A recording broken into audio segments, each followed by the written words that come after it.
6 minuti, senatore. Grazie Presidente. Presidente, sul recovery noi come Lega Senatrice, la mascherina cortesemente.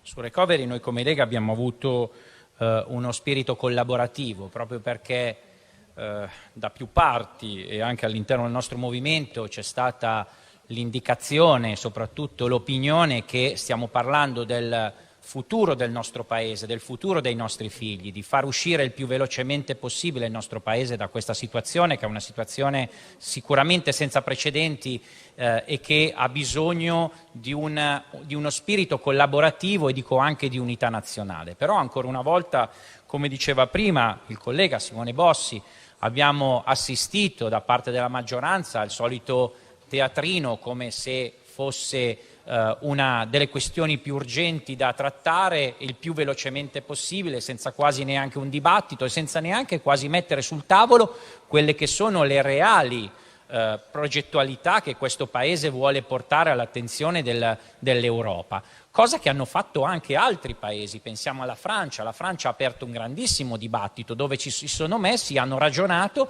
e hanno deciso tutti insieme di portare all'attenzione dell'Europa determinati progetti.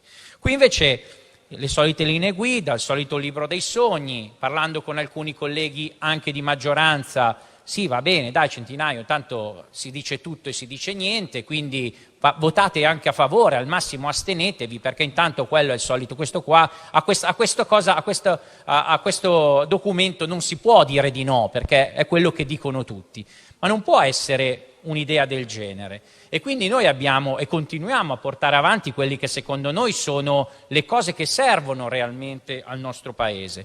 Per esempio sul mondo agricolo, per quanto riguarda il mondo agricolo, noi abbiamo presentato una serie di progetti, per esempio per la valorizzazione e la tutela delle filiere, la tutela del Made in Italy. Quando noi ci riempiamo sempre la bocca, il nostro ministro Bellanova, il Made in Italy, la valorizzazione del Made in Italy, ecco, facciamolo, facciamo vedere qualcosa di concreto, facciamo vedere qualcosa di concreto sulla valorizzazione e sulla necessità di rivedere tutte quelle che sono le strutture irrigue del nostro Paese. Ci avviciniamo a delle stagioni piovose perché il cambiamento climatico sta andando in questa direzione e quindi il risparmio dell'acqua, la tutela del paesaggio del nostro Paese è fondamentale, ma non si vede niente. Se parliamo di ambiente e quindi quando si parla di agricoltura, l'Europa ci parla sempre di più di un'agricoltura che sia a tutela dell'ambiente, dobbiamo parlare anche del rapporto tra gli esseri umani e quindi il mondo agricolo e la fauna selvatica. Anche questa è tutela dell'ambiente, perché troppa fauna selvatica nociva e fa male alla natura, ma fa male all'ambiente e fa male all'agricoltura. Ma anche qua non se ne parla e non se ne parla mai. Parliamo di agricoltura 4.0, anche qua valanghe di convegni sull'agricoltura 4.0, ci si strappa i capelli sull'agricoltura 4.0, ma poi siete mai andati a parlare con degli agricoltori? Ci sono zone del nostro Paese dove non prende il telefono, altro che agricoltura 4.0, bisogna portare i ripetitori, ma qui anche su questa cosa non se ne parla. E poi mi piace parlare, quando parliamo di nuove tecnologie, agricoltura 4.0, mi piace parlare di formazione, perché è necessaria la formazione. E anche qua penso che sul recovery si debba parlare del mondo della scuola e della formazione. E se noi vogliamo degli agricoltori sempre più smart e sempre più 4.0, dobbiamo avere anche una scuola, delle strutture scolastiche che per quanto riguarda il settore agricolo e quindi per quanto riguarda questo settore debbano andare in questa direzione, con dei piani di studio che siano all'avanguardia. E un altro argomento che riteniamo importante, molto importante, perché occupa quasi il 14% del PIL, è il settore del turismo.